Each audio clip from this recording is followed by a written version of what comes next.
Dalam memilih alat yang tepat, apa yang dapat dilakukan guru untuk memberikan pengalaman belajar terbaik bagi siswa untuk memahami lebih dalam di mata pelajaran matematika?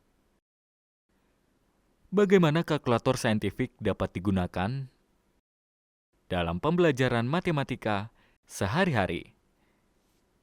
Dalam pandangan saya, setidaknya ada 4 bidang yang dapat dilihat oleh kami sebagai pendidik untuk membantu siswa menguasai bidang tersebut.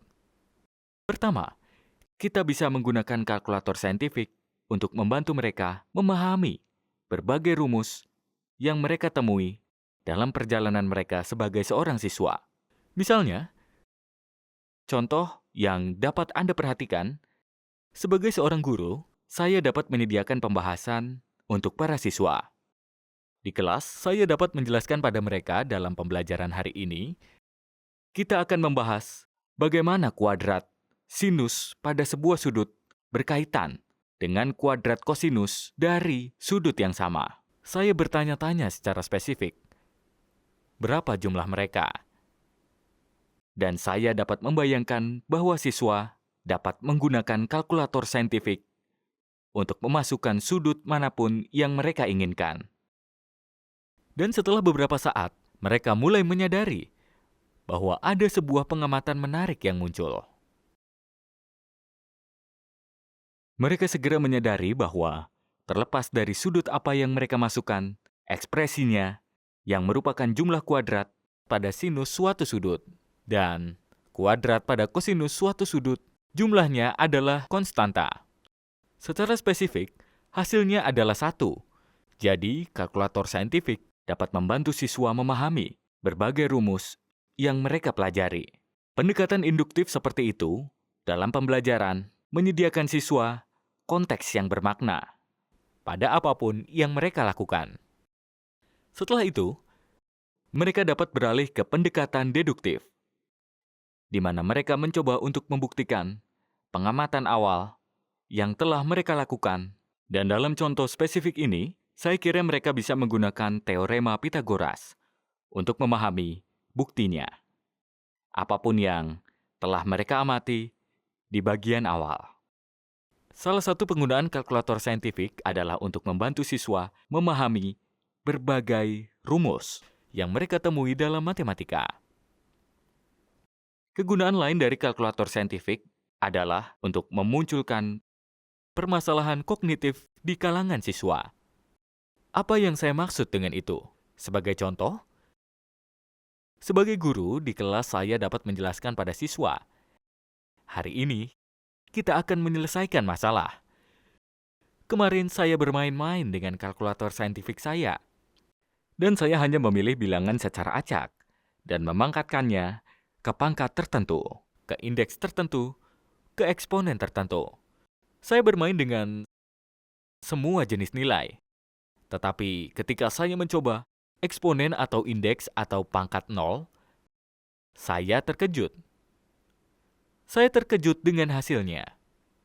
Dalam pelajaran hari ini, saya ingin Anda membahasnya dan semoga bisa menjelaskan alasan kita melihat apa yang kita lihat. Jadi, sebagai seorang guru, saya dapat membebaskan siswa saya menggunakan kalkulator saintifik untuk memasukkan bilangan bulat apapun, lalu memangkatkannya dengan pangkat 0.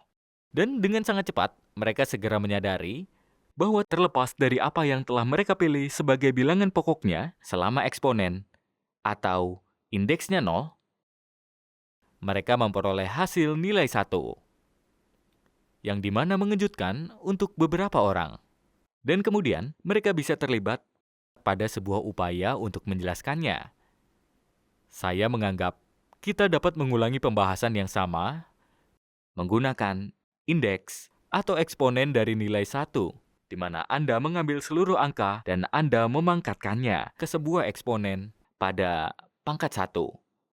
Hasil yang Anda dapatkan adalah bilangan semula. Bilangan pokok awal yang telah kita pilih.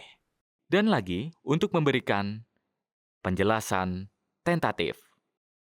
Jadi memilih alat yang tepat. Awalnya menggunakan kalkulator saintifik untuk meningkatkan permasalahan kognitif tersebut, dan setelah itu, mungkin membiarkan mereka menerapkannya dalam selembar kertas. Dan mereka mungkin melipat kertas tersebut. Ketika mereka melipat kertas sekali, mereka mendapatkan 2 bagian. Dan jika mereka terus melipatnya 2 kali, mereka mendapatkan 4 bagian. Dan ketika mereka melanjutkan dengan lipatan ketiga, mereka mendapatkan 8 bagian. Jadi, di sana mereka memilih dasar dari perpangkatan 2, di mana dalam 1 kali lipat Anda mendapatkan 2 bagian. 2 lipatan Anda mendapatkan 4 bagian. 3 kali lipat Anda mendapatkan 8 bagian. Dan dari sana, siswa mungkin mulai mengatakan bahwa sebenarnya indeks 0, eksponen 0, pangkat 0, berarti Anda tidak melipat kertas. Tidak heran jika Anda selalu mendapatkan 1 bagian. Dan bahkan ketika itu bukan perpangkatan dari 2, Anda bisa membayangkan sebuah mesin.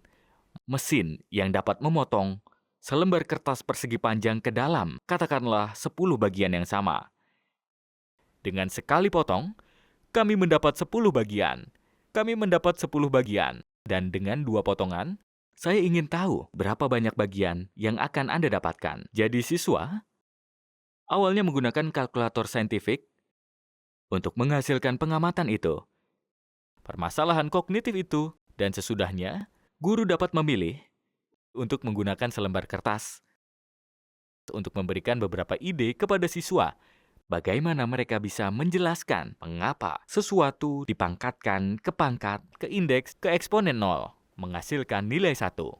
Dan ketika itu dipangkatkan ke pangkat 1, kita memperoleh kembali bilangan awal yang sama, bilangan pokoknya. Mereka akan berkata, ya, eksponen 0, indeks 0, itu sama saja tidak melipat, tidak memotong kertas. Tidak heran jika Anda akan mendapatkan nilai 1, dan ketika Anda melipatnya sekali, atau saat Anda memotongnya 1 kali menggunakan mesin, Anda akan mendapatkan kembali nilai yang sama. Jadi dengan melipat kertas, ketika saya melipat sekali, saya dapat 2, yang merupakan dasarnya. Dan dengan mesin yang dapat memotong dengan sekali potongan menjadi 10 bagian, ketika saya memiliki sebuah pangkat atau indeks atau eksponen dari 1, itu adalah 1 potongan, dan itu menghasilkan 10 sebagai dasarnya.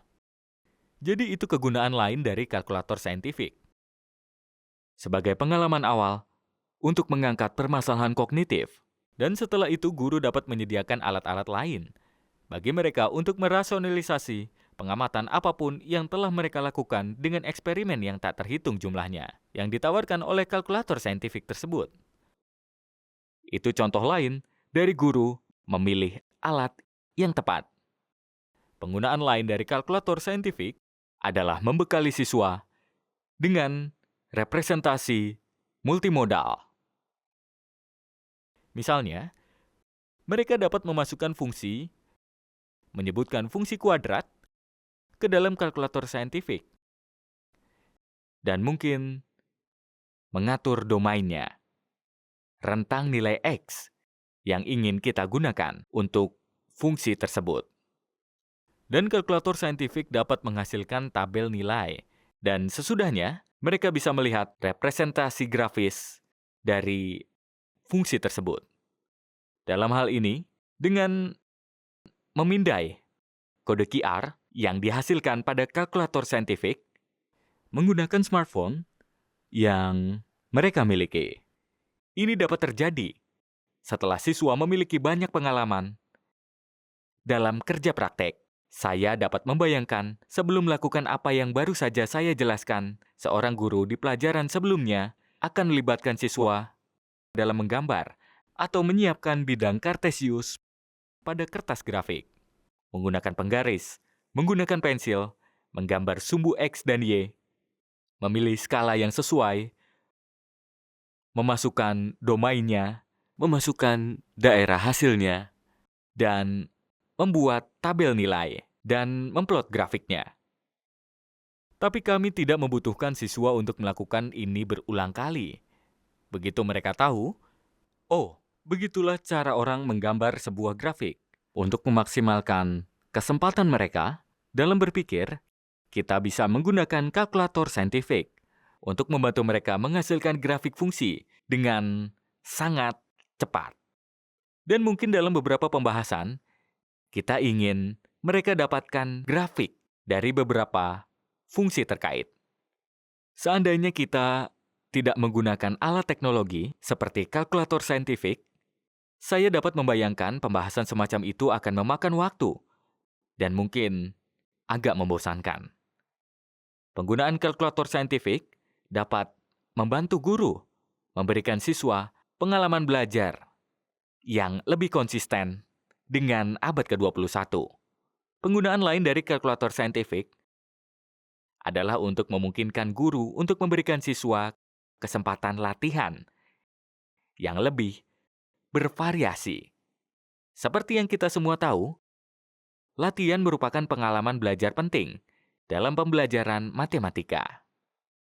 Tanpa kalkulator saintifik, seringkali kita perlu memilih nilai, sehingga siswa tidak perlu terlibat dengan perhitungan yang membosankan atau perhitungan yang tidak mungkin dilakukan secara manual.